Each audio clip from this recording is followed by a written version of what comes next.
Good morning friends. இந்த வீடியோவில் நம்ம என்ஆர்ஐ பற்றின கம்ப்ளீட்டான அக்கௌண்ட் டீட்டெயில்ஸ் வந்து பார்த்துடலாம். ஸோ 3 அக்கௌண்ட் இருக்குது. ஸோ அதை தாண்டி வேறு ஏதாவது இருக்குது அப்படின்னா இனி வரப்போகிற வீடியோஸில் வந்து நம்ம அதை வந்து கம்பைன் பண்ணிக்கலாம். ஸோ இதில் வந்து 3 அக்கௌண்ட் வந்து பார்த்துடலாம். ஸோ ஒன்று வந்து என்ஆர்ஓ, என்ஆர்இ, எஃப்சிஎன்ஆர். என்ஆர்ஓனா non resident ordinary, non resident external. எஃப்சிஎன்ஆரோட ஃபுல் ஃபார்ம் வந்து foreign currency non resident. Okay, இந்த 3 தான். ஸோ ஃபஸ்ட்டு வந்து என்ஆர்ஐ அப்படிங்கிறது என்ன அப்படிங்கிறது தெரிஞ்சுக்கணும். இந்தியாவோட சிட்டிசன், இந்தியாவில் கொஞ்ச நாள் இல்லை, வெளிநாட்டில் போய் தங்கியிருக்காரு. ஸோ அது வந்து வேலை செய்யறதுக்காக போகலாம், இல்லை படிக்கிறதுக்காக போகலாம். அப்படிங்கும்போது ஸோ ஒரு 6 மாதம் இல்லை 6 மாதத்துக்கு மேலே போய் வெளியில் இருக்காங்க அப்படின்னா ஸோ அவங்க வந்து என்ஆர்ஐ அப்படின்னு சொல்லுவாங்க. ஸோ படத்தில் நம்ம பார்த்துருப்போம், என்ஆர்ஐ ரிட்டர்ன், என்ஆர்ஐ மாப்பிள்ளை. ஸோ ஹீரோயின்ஸ் எல்லாம் சொல்லுவாங்க இல்லையா, எனக்கு நான் வந்து கல்யாணம் பண்ணால் என்ஆர்ஐ மாப்பிள்ளை தான் கல்யாணம் பண்ணுவேன். ஸோ அது வந்து பார்த்திங்கன்னா இந்தியன் சிட்டிசன் தான். அவர் வந்து இந்தியாவில் கொஞ்ச நாள் இல்லை, அவர் தான் வந்து வெளிநாட்டில் இருக்கார். இதுக்கு வந்து கன்ஃபார்ம். ஓகே, ஸோ இப்போ இந்த 3 அக்கௌண்ட்டுமே வந்து பார்த்திங்க அப்படின்னா ஒரு எக்ஸாம்பிள் வச்சு பார்த்துக்கலாம். ஓகே, ஸோ யாராவது ஒரு ஃபேமஸ் பர்சனாலிட்டி வந்து இந்தியாவோட சிட்டிசன், வெளிநாட்டில் யார் இருக்கா, யாரை வச்சு சொல்லலாம்? துபாயில் ஒருத்தங்க இருக்காங்க, அவங்கள வச்சு சொன்னால் பெரிய பிரச்சனை ஆயிரும். ஓகே, வேறு யார்? இவர் நெப்போலியன் இருக்கார் இல்லையா, எல்லாருக்கும் தெரிஞ்சவர் நெப்போலியன், ஆக்டர் நெப்போலியன். ஓகேவா, அது முக்கியமாக சொல்லிடணும். ஆக்டர் நெப்போலியன் அவர் வந்து அமெரிக்காவில் இருக்கார். ஓகே, விவசாயம் பார்த்துக்கிட்டு இருக்கார் இல்லையா, அது ஒரு பக்கம் பார்க்கட்டும். என்ன அப்படின்னா அவர் வந்து இந்தியாவோட சிட்டிசன், அவர் வந்து அமெரிக்காவில் இருக்கார். ஸோ இப்போ இந்தியாவில் அவர் வந்து ஒரு சில அசர்ட்ஸை வந்து மெயின்டைன் பண்ணிகிட்டு இருக்காரு. அதில் வந்து வருமானம் வருது அப்படின்னு வச்சுக்கோங்களேன். அது இந்தியாவோட ஒரு அக்கௌண்ட்டில் போட்டு தான் ஆகும்.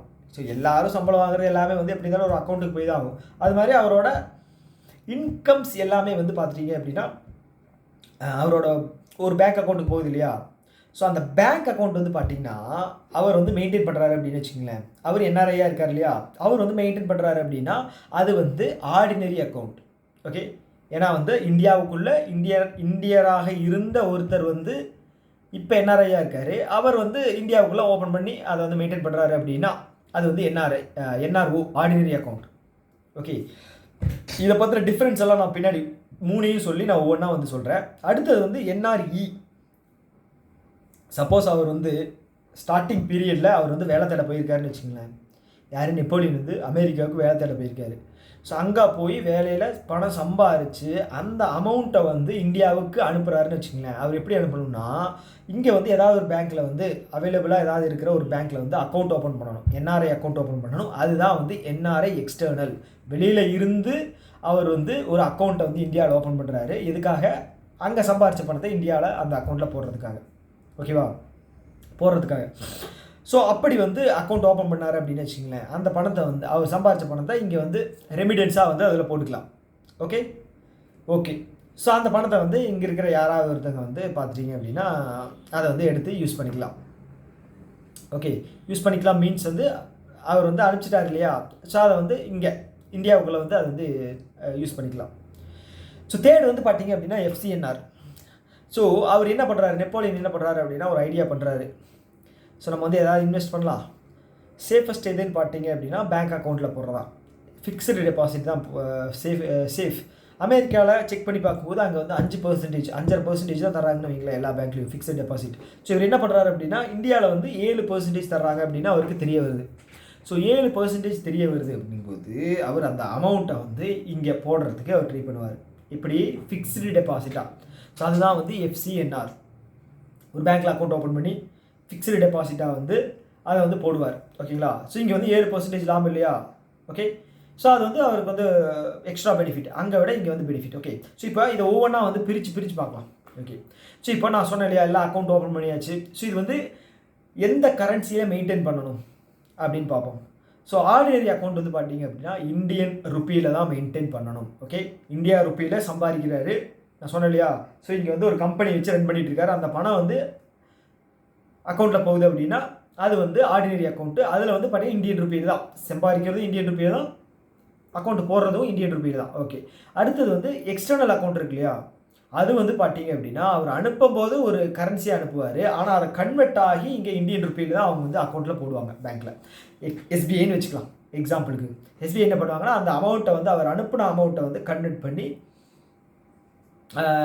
இந்தியன் ருப்பியாக கன்வெர்ட் பண்ணிடுவாங்க. அவர் வந்து இதில் டாலர் அனுப்புவாரா, இங்கே வந்து இந்தியன் ருப்பியாக கன்வெர்ட் பண்ணிடுவாங்க. ஓகே, கன்வெர்ட் பண்ணி அதில் தான் வந்து அக்கௌண்ட்டில் இருக்கும். ஓகே, அடுத்தது வந்து எஃப்சிஎன்ஆர் இருக்கு இல்லையா? ஸோ அவர் வந்து பார்த்தீங்கன்னா டாலரில் அனுப்புகிறாரு. இங்கே வந்து பார்த்தீங்கன்னா அவங்க என்ன சொல்லுவாங்கன்னா, நீங்கள் எந்த கரன்சியில் அனுப்புறீங்களோ அதை தான் நாங்கள் உங்களுக்கு மெயின்டைன் பண்ணுவோம். நீங்கள் வித்ட்ரால் பண்ணுற வரைக்கும் அந்த கரன்சியில் தான் நாங்கள் உங்களுக்கு அக்கௌண்ட் வந்து மெயின்டைன் பண்ணுவோம் அப்படின்னு சொல்லுவார். அப்போ டாலரில் அவங்க அனுப்புவார். எஸ்பிஐ வந்து டாலர்லேயே தான் மெயின்டைன் பண்ணும். ஓகே, ஸோ இது வந்து என்ன டைப் ஆஃப் அக்கௌண்ட் அப்படின்னு பார்த்துருவோம். ஸோ ஃபஸ்ட்டு நான் சொன்னேன் இல்லையா, இது ஆர்டினரி அக்கௌண்ட். ஆர்டினரி அக்கௌண்ட் வந்து பார்த்தீங்கன்னா கரண்ட் அக்கௌண்ட்டாக இருக்கும். இதுவும் சேவிங்ஸ் அக்கௌண்ட்டாகவும் எடுத்துக்கலாம். ஓகே, அதே மாதிரி தான் எக்ஸ்டர்னல் அக்கௌண்ட்டு என்ஆர்இ அக்கௌண்ட்டும் கரண்ட் அக்கௌண்ட் இல்லைன்னா வந்து இது சேவிங்ஸ் அக்கௌண்ட்டாகவும் யூஸ் பண்ணிக்கலாம். ஆனால் இந்த எஃப்சிஎன்ஆர் அப்படிங்கிறது இது வந்து ஃபிக்ஸ்டு டேர்ம் டெபாசிட். ஓகே, நம்ம ஊரில் நம்ம சிட்டிசன்ஸுக்கு வந்து எவ்வளோ தர்றாங்க, 10 வருஷம் வரைக்கும் மேக்ஸிமம் வந்து டெபாசிட் அப்படின்னு கொடுக்குறாங்க இல்லையா? அதே எஃப்சிஎன்ஆர் அக்கௌண்ட்டில் ஃபாரினருக்கு வந்து ஃபாரினர் கிடையாது, என்ஆர்ஐக்கு வந்து 5 வருஷம், 1 வருஷத்துலேருந்து 5 வருஷம், குறைஞ்சது 1 வருஷம் இல்லை டு 5 வருஷம். ஓகே, ஸோ இப்போ வந்து இது கிளியர் ஆகிடுச்சு. அடுத்தது வந்து இதுக்கு டேக்ஸ் அப்படிங்கிறது பிடிப்பாங்களா? ஓகே, இது வந்து பார்ப்போம். டிடிஎஸ் வந்து பிடிப்பாங்களா அப்படிங்கிறது வந்து பார்ப்போம். ஃபஸ்ட்டு வந்து நாம் என்ன பார்த்தோம், NRO ordinary account. So ordinary account அப்படிங்கிறது வெளிநாட்டில் இருக்கிறாரு, அவர் வந்து இங்கே இது பண்ணுறாரு. ஸோ இப்போ யார் வந்து பணத்தை எடுப்பாங்க அப்படின்னு பார்த்தீங்கன்னா நெப்போலியன் தான் பணத்தை எடுப்பார்.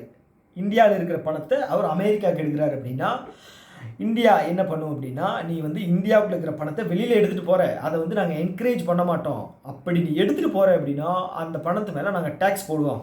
ஓகே, அப்போ என்ன பண்ணுவார், சரி வேணாம் நம்ம இப்படி இருந்தாலும் திருப்பி வந்து நம்ம இந்தியாவுக்குள்ளே போயிடுவோம்.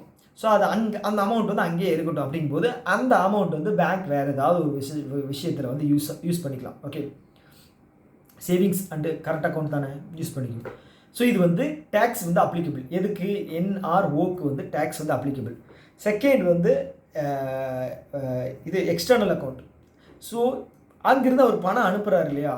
ஸோ அந்த பணம் அப்படிங்கிறது வந்து இந்தியாவுக்குள்ளே வருது. ஓகே, இங்கே வந்து பணத்தை எடுக்கணும் அப்படின்னா வச்சுக்குவேன். ஸோ அது வந்து பார்த்தீங்க அப்படின்னா இந்தியாவுக்குள்ளே தான் செலவு பண்ண போகிறாரு. ஓகே, இந்தியா அங்கேருந்து அனுப்புகிறாரு. ஸோ அவர் மறுபடியும் எதுக்கு எடுத்து அங்கேயே செலவு பண்ண போகிறாரு, அவர் அங்கேயே காசு வச்சுக்கலாம் இல்லையா? ஸோ இல்லை வந்து அங்கே வந்து அவர் பணத்தை ஏதாவது மெயின்டைன் பண்ணணும் அப்படின்னா அங்கே ஏதாவது ஒரு பேங்க்கில் வேறு ஏதாவது அந்த ஊர் பேங்க்கில் வந்து டெபாசிட் வச்சு அங்கேயே செலவு பண்ணிக்கலாம். அவர் வந்து இங்கே சேவிங்ஸுக்கு இல்லைன்னா ஃபேமிலிக்கு தான் அனுப்புகிறாரு. அப்போ இந்த பணம் வந்து இந்தியாவுக்குள்ளே தான் இருக்கும். ஸோ இது வித்ட்ராவல் பண்ணுறதுல வந்து டேக்ஸ் போட்டோம் அப்படின்னா அவர் வந்து அங்கேருந்து பணம் சென்ட் பண்ணுறதை வந்து கட் பண்ணுறதுக்கு வாய்ப்பு இருக்குது. எதுக்கு நம்ம வந்து தேவையில்லாமல் டேக்ஸ் கவர்மெண்ட்டுக்கு கொடுக்கணும், நம்மளே வச்சுக்கலாம். ஸோ இங்கே ஏதாவது வேறு ஏதாவது பிஸ்னஸ் கூட பண்ணிக்கலாம் அந்த பணத்தில் அப்படின்னு யோசிப்பார். அதனால் இந்த அமௌண்ட்டுக்கு வந்து டேக்ஸ் அப்ளிகபிள் இல்லை. ஓகே, இதை எடுத்து இந்தியாவுக்குள்ளே தான் செலவு பண்ண போகிறாங்க. அப்போ மணி வந்து இந்தியாவுக்குள்ளே தான் ரொட்டேஷனில் இருக்கும். ஓகே, அடுத்தது எஃப்சிஎன்ஆர் இருக்கு இல்லையா? ஸோ அது வந்து பார்த்தீங்க அப்படின்னா ஃபாரின் கரன்சியில் மட்டும்தான் வந்து அதை அக்செப்ட் பண்ணுவாங்க. ஓகேங்களா, அது எந்த ஃபாரின் கரன்சியாக இருந்தாலும் பரவாயில்ல. ஒரு ஆர்பிஐ அலோவ் பண்ண ஃபாரின் கரன்சி ஒரு 6 to 7 ஃபாரின் கரன்சியில் வந்து இருக்குது.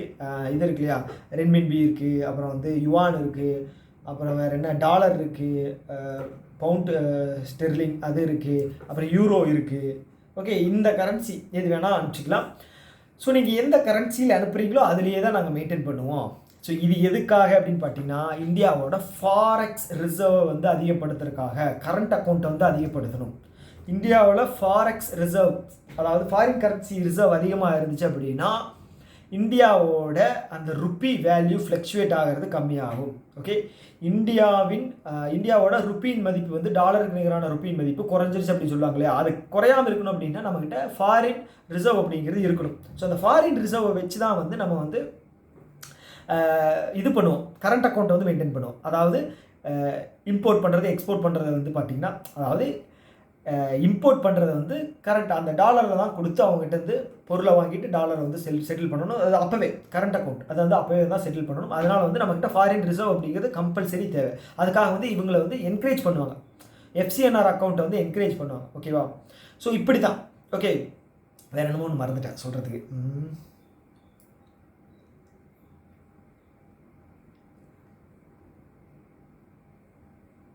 ஃபாரின் ரிசர்வ் ஓகே பார்த்தீங்களா, அவ்வளோதான். ஓகே, இதில் விட்டேன். ஓகே, இப்போ வந்து அதுதான் இவங்களை வந்து என்கரேஜ் பண்ணுவாங்க. நீங்கள் வந்து போடுங்க, உங்களுக்கு வந்து எக்ஸ்ட்ரா வந்து பெர்சன்டேஜ் வந்து நான் உங்களுக்கு தர்றோம் அப்படின்ற மாதிரி சொல்லுவாங்க. ஓகே, ஸோ அதுவே மண்டையில் ஓடிட்டுருக்கு, ஏதோ மிஸ் ஆகிடுச்சு, மண்டையில் ஓடிக்கிட்டே இருக்குது. ஓகே, இதோட நிப்பாட்டிக்கோ. அடுத்தது வந்து பார்த்தீங்க அப்படின்னா, இது வந்து பார்த்தீங்க இது இருக்கா, அதாவது ஐயோ ஒன்று வந்து மிஸ் ஆகிடுச்சு அப்படின்னா டோட்டலாக வந்து பிளாங்க் ஆகிடுச்சு, ஏதோ ஒன்று மறந்துட்டேன்.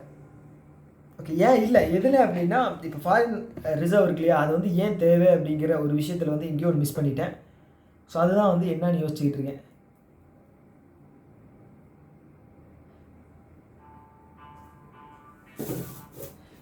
சரி, ஓகே.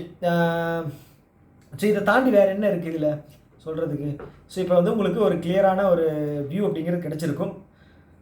சப்போஸ் நான் வந்து ஏதாவது மிஸ் பண்ணதை வந்து உங்களுக்கு இப்போ வந்து எனக்கு மைண்டில் வரல, சப்போஸ் ஏதாவது தோணுது அப்படின்னு வச்சுக்கோங்களேன். ஸோ இது வந்து இதுதான் ட்ரேட் பண்ணுறதை வச்சு தான் நான் வந்து யோசிச்சிருந்தேன். ஸோ அது சொல்லணும், இதை தான் வந்து மிஸ் பண்ணிடக்கூடாது சொல்லணும் அப்படின்னு சொல்லி. ஓகே, ஸோ அதுதான் வந்து எங்கேயோ மிஸ் ஆகிடுச்சு. ஸோ இதை தாண்டி வந்து வேறு என்ன இருக்குது இதில்? ஜாயிண்ட் அக்கௌண்ட் வந்து பார்த்தீங்க அப்படின்னா இவங்களுக்கு நம்ம சொல்கிறோம் இல்லை, ஆர்டினரி இருக்கு இல்லையா, ஆர்டினரிக்கு வந்து பார்த்தீங்கன்னா ஜாயிண்ட் அக்கௌண்ட் வந்து என்ஆர்ஐ இருக்கிறவங்க வந்து இங்கே இந்தியாவில் இருக்கிற யாராவது ஒருத்தர் வந்து ஜாயிண்ட் அக்கௌண்ட் வந்து பண்ணிக்கலாம்.